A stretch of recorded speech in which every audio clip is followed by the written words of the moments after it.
اعوذ باللہ من الشیطان اللعین الرجیم بسم اللہ الرحمن الرحیم الحمد للہ رب العالمین والصلاة والسلام وتحیۃ والاکرام علی اشرف الانبیاء والمرسلین خیر المبشرین والمنذرین وشفیع المذنبین والمجرمین الملقب بطہ ویاسین النبی المؤید والرسول المسدد ابی القاسم محمد وآلہ الطیبین الطاہرین المعصومین المظلومین واللعنۃ الدائمۃ الباقیۃ علی اعدائہم اجمعین من الآن الی لقاء یوم الدین اما بعد فقد قال اللہ تبارک وتعالی فی کتابہ المجید وفرقانہ الحمید وقولہ الحق بسم اللہ الرحمن الرحیم انہا لإحدی الکبر نذیرا للبشر۔ ہماری گفتگو کا عنوان ولایت حضرت فاطمہ زہرا سلام اللہ علیہا ہے۔ اس سے پہلے کی گفتگو میں ہم بیان کر چکے تھے کہ خود ولایت چونکہ عمیق اور وسیع موضوع ہے، لہذا اس کے لیے مفصل اور سلسلے وار گفتگو کی ضرورت ہے۔ لہذا ہم نے پہلی گفتگو میں خود ولایت کے لغت کے اعتبار سے معنی اور تعدد معانی کے اعتبار سے ان میں فرق اور یہ بیان کیا کہ لغت میں اگرچہ ولایت کے معنی مجموعی طور سے تین ہیں، ایک سرپرستی اولی بالتصرف اور حاکمیت، دوسرا معنی دوستی اور تیسرا معنی عبدیت اور غلام، لیکن ان تینوں معانی کے درمیان تشخیص اور مشخص کرنے کے لیے ضروری نہیں ہے کہ وہیں پہ کوئی لفظی قرینہ پایا جائے، بلکہ خود ولایت ایک ایسا لفظ ہے کہ جب یہ کسی سے منسوب ہوتا ہے تو خود وہ ذات مقدس اور وہ ذات کے جس سے ولایت منسوب ہے وہ خود بتا دیتا ہے کہ یہاں پہ ولایت کے کیا معنی ہے۔ اگر ولایت اللہ سے ہے یعنی اللہ ولی ہے تو یقیناً ولایت کے معنی سرپرستی کے ہیں کہ بے شک اللہ سرپرست ہے۔ اسی طرح اگر ولایت منسوب ہے رسول سے، نبی سے، امام سے، کسی ذات مقدس سے تو اس کے معنی بھی ظاہر ہے سرپرستی ہی کے ہوں گے۔ اگر ولایت خود مومنین کے درمیان ہے، المؤمنون اولیاء بعضهم بعضا، تو واضح ہے کہ یہاں معنی دوستی کے ہیں۔ اور اسی طرح اگر کسی ایسی ذات سے مخصوص اور منسوب ہو جائے کہ جو مشخص ہے کہ ظاہراً کسی کا غلام ہے، کم مرتبے میں ہے، تو اس وقت ولایت کے معنی اور ولی کے معنی غلام کے ہوں گے۔ چونکہ نسبت کے ذریعے سے خود اپنا معنی مشخص کر رہا ہے ولی، لہذا اگر کہا جائے اللہ ولی ہے یا رسول ولی ہیں یا وہ مومنین کے جو حالت رکوع میں زکوٰۃ دیتے ہیں تو ایک دوسرے پہ عطف ہونے کی وجہ سے ترجمہ ہوگا کہ یہ مومنین اور مسلمین کے سرپرست ہیں۔ اگر مومنین کے درمیان ہے المؤمنون اولیاء بعضهم بعضا تو ترجمہ ہوگا کہ مومنین ایک دوسرے کے دوست ہیں۔ لہذا خود ولایت کے معانی از باب لغت از حیث لغت مشخص ہونے کے بعد اب خود مراتب اور مرتبے کے اعتبار سے، اس لیے کہ ولایت جس سے منسوب ہے اس کا مرتبہ جتنا بلند ہوگا اتنی ہی زیادہ ولایت اپنے وسعت میں اور اپنے مرتبے میں بھی بلند ہوگی۔ لہذا اب ان لغت کے اعتبار سے مشخص ہونے کے بعد ہمیں ولایت بے اعتبار غلام اور عبد گفتگو نہیں کرنی ہے، ولایت بے اعتبار دوستی بھی گفتگو نہیں کرنی ہے، بلکہ موضوع گفتگو ولایت بمعنی سرپرستی۔ لہذا خود ولایت بمعنی سرپرستی کے اعتبار سے بھی خود وہ افراد اور وہ حضرات کے جو صاحبان ولایت ہیں ان میں بھی آپس میں مدارج اور مرتبے میں فرق ہے، جیسے کہ خداوند عالم کی ولایت اور معصومین علیہ السلام یا انبیاء یا اولیاء یا اوصیاء کی ولایت میں فرق ہے، اس لیے کہ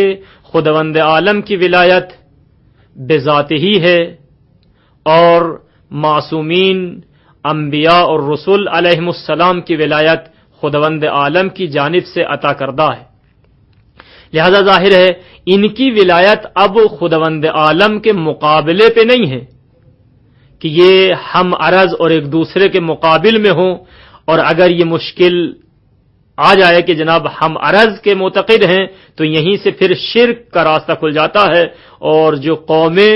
یا جو فرقے یا جو حضرات ہم لوگوں کو یا خصوصاً شیعہ مذہب پر یہ تہمت لگاتے ہیں کہ لوگ مشرک ہیں، وہ اسی نقطے کو نہیں سمجھ پائے ہیں، اس لیے کہ یہاں پہ ولایت طول ولایت الہی میں ہے، یعنی ولایت الہی کا ادامہ ہے، اسی کے تداوم میں ہے، اسی کا ادامہ ہے، یعنی اس کے مقابلے پہ نہیں ہے، بلکہ عقیدہ ہمارا یہ ہے کہ ولایت حقیقی، ولایت واقعی، ولایت ذاتی خداوند عالم کا حق ہے،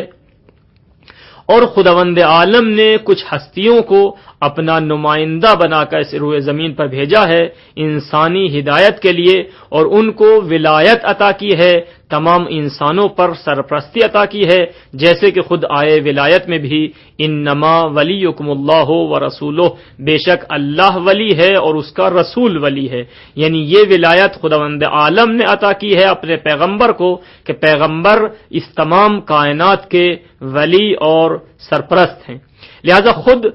خداوند عالم کے بعد اب خود انبیاء، اوصیاء، رسول، معصومین علیہم السلام کی ولایت یہ بھی خود معصومین، رسول اور انبیاء کے مدارج کے اعتبار سے ہے، چونکہ خود یہ بھی سب مساوی نہیں ہیں، بلکہ تلک الرسل فضلنا بعضهم علی بعض، آئے قرآنی بتا رہی ہے کہ خود رسولوں میں بھی ایک دوسرے پر فضیلت حاصل ہے، لہذا جس کا رسالت اور نبوت میں جتنا مرتبہ ہوگا اتنا ہی باعتبار ولایت فرق رکھیں گے، اس لیے کہ ولایت تقریباً نبوت اور رسالت کی ایک باطنی صورت ہے، جس طرح کہ نبوت اور رسالت ولایت کی ایک ظاہری صورت ہے، لہذا جو شخصیت بھی رسالت اور نبوت میں جس مقام پر فائز ہے اس نے ہی مقام پر ولایت میں بھی فائز ہے، یعنی جس کا دائرہ نبوت اور رسالت کے اعتبار سے جتنا وسیع ہے اتنے ہی اعتبار سے ولایت کا دائرہ بھی وسیع ہے۔ لہذا وہ ہستیاں کہ جو رسالت کے اعتبار سے تمام کی تمام کائنات پر،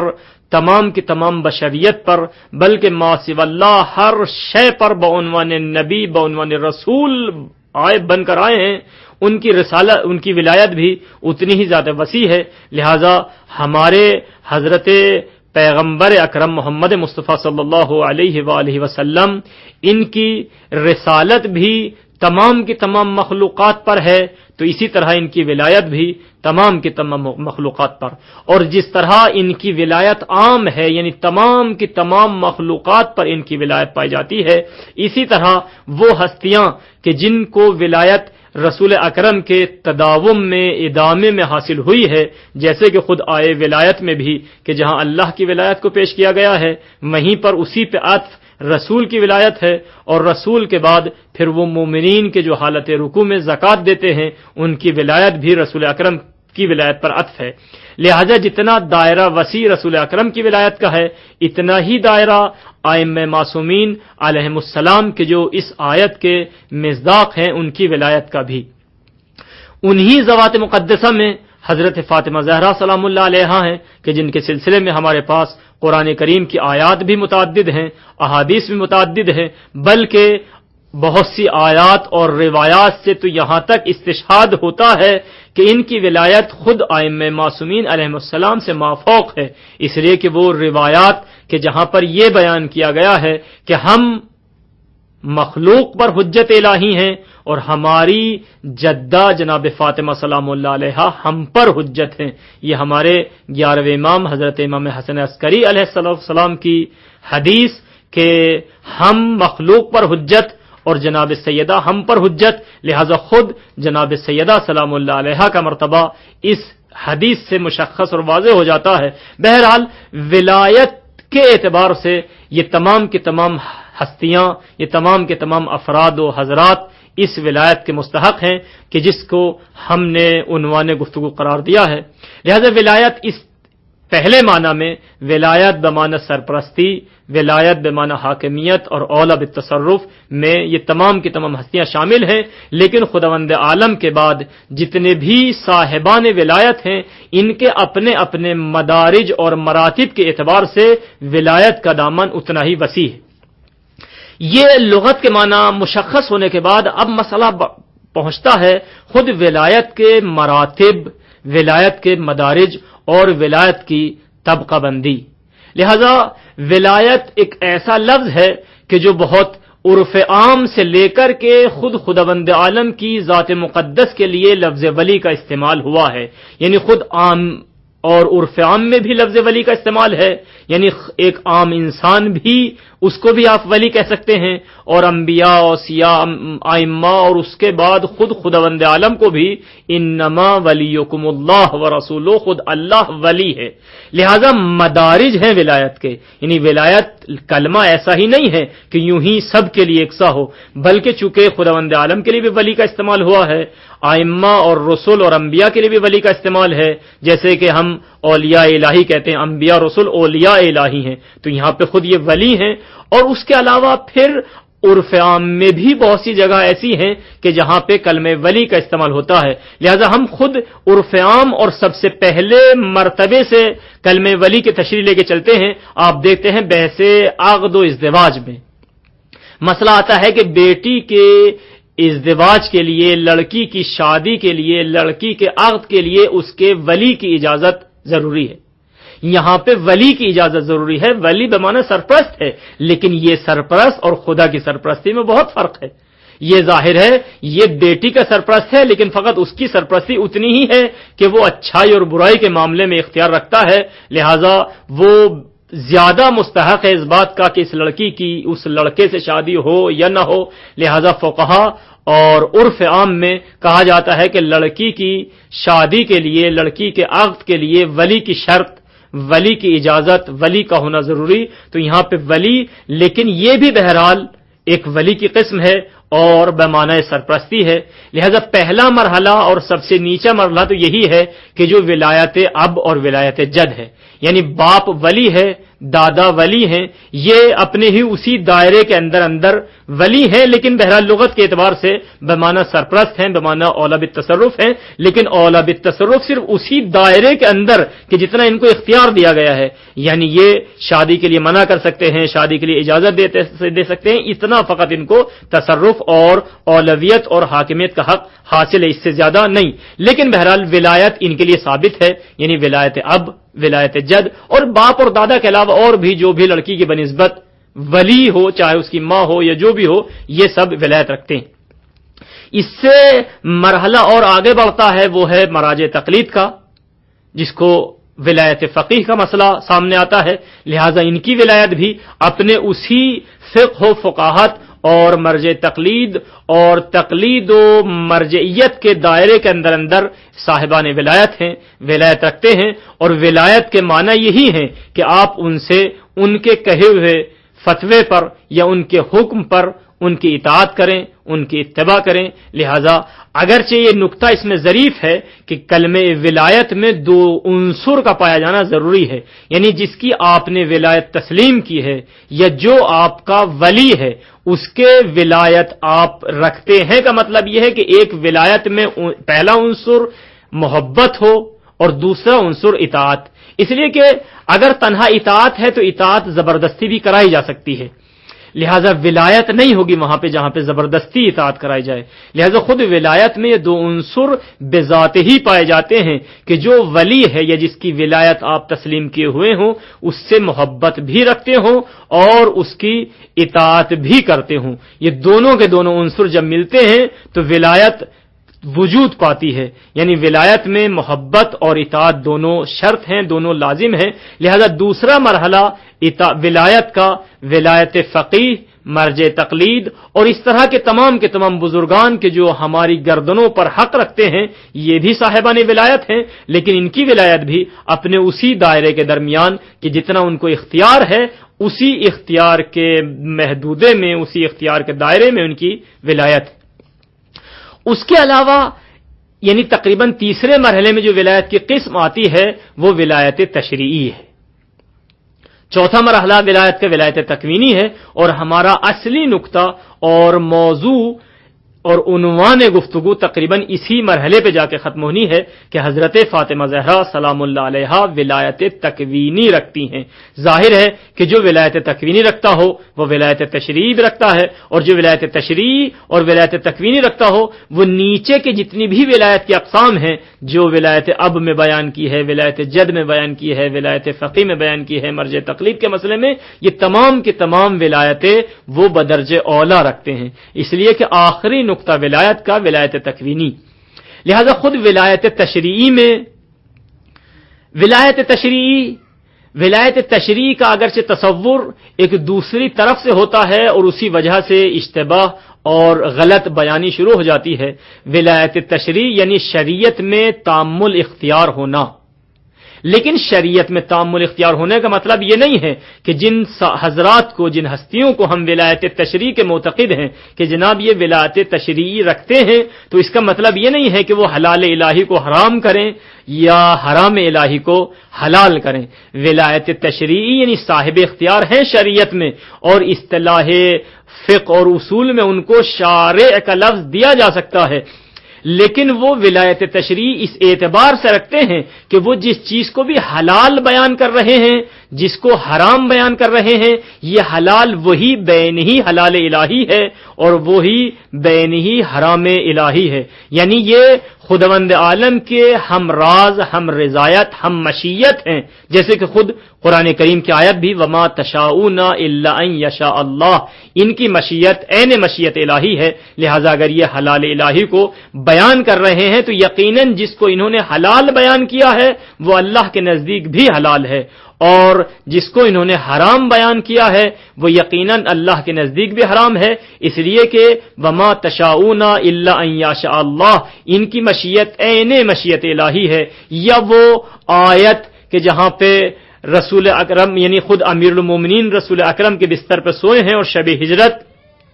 آیت نازل ہوئی ہے کہ جس میں خداوند عالم نے امیر المومنین کے نفس کے بدلے میں اپنی رضایت امیر المومنین کے حوالے کی ہے. شب ہجرت کا واقعہ مشہور ہے، آیت بھی مشہور ہے وَمِنَ النَّاسِ مَن يَشْرِي نَفْسَهُ ابْتِغَاءَ مَرْضَاتِ اللَّهِ وَاللَّهُ رَءُوفٌ بِالْعِبَادِ. تو یہاں پہ یہ مرضی الہی کے مستحق یعنی مرضی الہی، ان کی مرضی عین مرضی الہی ہے. وَمَا تَشَاءُونَ إِلَّا أَن يَشَاءَ اللَّهُ. یہ خصوصاً حضرت زہرا سلام اللہ علیہا کے سلسلے میں خود حدیث رسول اکرم کہ بے شک اللہ غضب فاطمہ سے غضبناک ہوتا ہے، رضایت فاطمہ سے خداوند عالم خوشنود اور راضی ہوتا ہے. یہ وہ حدیث ہے کہ جس کو شیعہ، اہل سنت، بلکہ اکثر مسلمان اور اکثر علماء نے اس حدیث کو اپنی اپنی کتب حدیثہ میں یا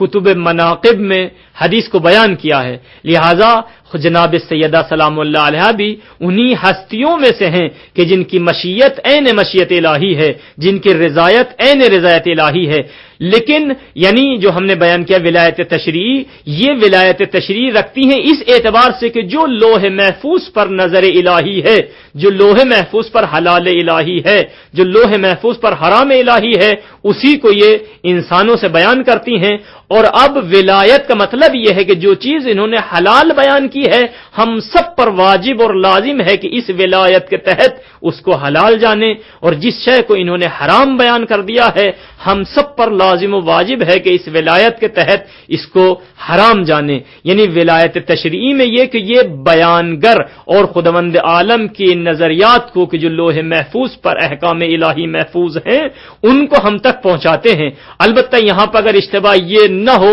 کہ جناب پھر علماء میں اور ان میں کیا فرق ہے، کہ دیکھیے علماء میں اور ان میں بہت زیادہ فرق ہے، اس لیے کہ یہ لوح محفوظ کا جو مسئلہ یا حکم الہی کو بیان کرتے ہیں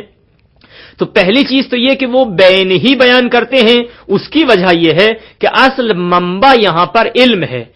عام انسان اور عام علماء کے علم میں اور اہل بیت علیہم السلام کے علم میں یعنی زمین و آسمان کا کیا بلکہ کاملاً فرق ہے، اس لیے کہ اہل بیت علیہ السلام علم لدنی رکھتے ہیں، علم وہبی رکھتے ہیں، اور یہ دنیا کا ہر عالم کسی بھی مقام پہ پہنچ جائے یہ علم کسبی ہے، علم اکتسابی ہے۔ لہٰذا یہی وجہ ہے کہ جو ہمارے تمام کے تمام اس سلسلے علم کے آخری مرحلے پہ پہنچنے کے بعد بھی جب کوئی مجتہد یا مراجع تقلید کوئی مسئلے کا جواب دیتا ہے یا مسئلہ بیان کرتا ہے یا استفتاء کا جواب، تو آخر میں لکھتا ہے واللہ اعلم، خداوند عالم بہتر جانتا ہے۔ یعنی ہم اپنی استعداد کے اعتبار سے منزل پہ پہنچ گئے ہیں، لیکن اب یقینی نہیں ہے کہ جو ہم نے بیان کیا وہی لوح محفوظ ہے۔ لیکن اہل بیت کے لیے چونکہ علم لدنی رکھتے ہیں، اور علم لدنی کے لیے بھی قرآن کریم کی متعدد آیتیں ہیں، ومن عنده علم الکتاب، خود یہ آیت ہے امیر المومنین کے بارے میں کہ علم واقعی اور علم لدنی رکھتے ہیں، لہذا جو ہستیاں علم لدنی رکھتے ہیں ان کے یہاں پہ یہ شک و شبہ یا احتمال یہ سب نہیں ہے، بلکہ جو بھی بیان کر رہے ہیں وہ قطعی وہی شے ہے جو لوح محفوظ پہ ہے۔ لہذا یہ تشریعی اس اعتبار سے ولایت تشریعی رکھتے ہیں، یعنی خداوند عالم کا جو حقیقی احکام ہے وہ اس علم لدنی اور علم وحدی کے اعتبار سے عالم واقعی ہیں، لہذا خداوند عالم کے احکام کو ایک عالم واقعی ہونے کی حیثیت سے ہم تک جو پہنچا رہے ہیں وہ وہی احکام واقعی الہی ہیں۔ لہذا یہ مرحلہ تقریباً تیسرا مرحلہ ہے کہ جو ولایت جس کو ولایت تشریعی کہا جاتا ہے، اور چوتھا مسئلہ یا چوتھا مرحلہ اور چوتھا مرتبہ ولایت کا ولایت تکوینی ہے۔ ولایت تکوینی کا مطلب یہ ہے کہ یہ تکوین کون سے ہے، کون کائنات، یعنی یہ تصرف رکھتے ہیں اس کائنات میں، جو ولایت کا سب سے عظیم مرحلہ ہے، اس لیے کہ خداوند عالم بذات ہی یہ ولایت رکھتا ہے، اور خداوند عالم ہر شے کا خالق ہے، لہذا ہر شے کو جس طرح چاہے خلق کرے اور جب جیسے چاہے تبدیل کر دے، یہ خداوند عالم بذات ہی ان اللہ علی کل شیء قدیر، خداوند عالم ہر چیز پر قادر ہے۔ لہذا ولایت تکوینی خداوند عالم کے لیے تمام کی ولایتیں مشخص ہیں، واضح ہیں، کہ اس لیے کہ ان اللہ علی کل شیء قدیر، خدا ہر چیز پر قادر ہے۔ لیکن اب مرحلہ یہ رہ جاتا ہے کہ خداوند عالم کے علاوہ آیا کوئی اور ذوات مقدسہ یا کوئی ایسی ذات موجود ہے کہ جس کو ولایت تکوینی حاصل ہو، یعنی جو کائنات میں دخل و تصرف رکھنے کا حق رکھتا ہو، یعنی اس کے پاس اتنا اختیار موجود ہو، اتنی قدرت موجود ہو کہ جو دخل و تصرف اس کائنات میں رکھ سکے۔ اس اعتبار سے پہلا مرحلہ اگرچہ یہی ہمارا اصل موضوع بھی ہے اور ہمیں اسی مسئلے پہ پہنچنا بھی ہے کہ یہ ولایت کس اعتبار سے، چونکہ ظاہر ولایت تشریعی ہو یا دوسری نیچے طبقے کی ولایت کی جو ہم نے بیان کی ہیں، یہ تو معصومین علیہ السلام کے لیے مسلم ہے، اصل ولایت تکوینی ہے۔ لہذا یہاں پہ پہلے تو یہ دیکھا جائے گا کہ جناب ولایت رکھتے ہیں یا نہ رکھتے، تو پہلا مرحلہ یہ ہے کہ خداوند عالم آیا کسی کو دے سکتا ہے یہ مقام مرتبہ یا نہیں دے سکتا، چونکہ خداوند عالم ان اللہ علی کل شیء قدیر، خدا ہر چیز پر قادر ہے۔ لہذا اگر آپ یہ کہیں کہ جناب نہیں رکھتے تو پہلا اعتراض خدا کی ذات پہ ہے کہ جناب خدا یہ کسی کو قدرت دے سکتا ہے یا نہیں دے سکتا، اور ظاہر ہے اس مسائل میں ہم انشاءاللہ استدلالی اور اثباتی کیفیت میں وارد ہوں گے، اور ہمارے پاس متعدد دلائل خود قرآن کریم کی آیات بھی موجود ہیں اور روایات بھی موجود ہیں کہ جہاں خداوند عالم نے اس ولایت تکوینی کی حد تک اپنے انبیاء کو، رسول کو، اولیاء خاص کو یہ ولایت تکوینی عطا کی ہے۔ لیکن فرق یہی ہے کہ خداوند عالم کی ولایت تکوینی ذاتی ہے اور ان کی ولایت تکوینی ہونے کے باوجود یہ ولایت تکوینی رکھتے ہیں، لیکن ولایت تکوینی من جانب اللہ ہے، اللہ نے ان کو یہ ولایت عطا کی ہے کہ اس کائنات میں دخل و تصرف کر سکیں۔ انہی میں سے جناب سیدہ سلام اللہ علیہا ہیں کہ جن کے یہاں پہ یہ ولایت تکوینی اس حد تک ہے کہ ہم نے متعدد واقعات پڑھے بھی ہیں، سنے بھی ہیں، اور تاریخ میں علم کلام کی کتابوں میں متعدد واقعات ملتے ہیں کہ جہاں پہ جناب سیدہ سلام اللہ علیہا نے مردوں کو زندہ بھی کیا ہے، اور مردوں کو زندہ کرنا خود ولایت تکوینی کا ایک مصداق ہے کہ جس پر جناب سیدہ سلام اللہ علیہا اس پر فائز ہیں، اور انشاءاللہ یہ گفتگو چونکہ مسلسل ہے لہذا یہیں پہ ہماری خداوند عالم سے دعا ہے کہ پروردگار اس عقیدے پر ہم کو ہمیشہ اور تاخیر عمر قائم و دائم رکھ۔ السلام علیکم ورحمۃ اللہ وبرکاتہ۔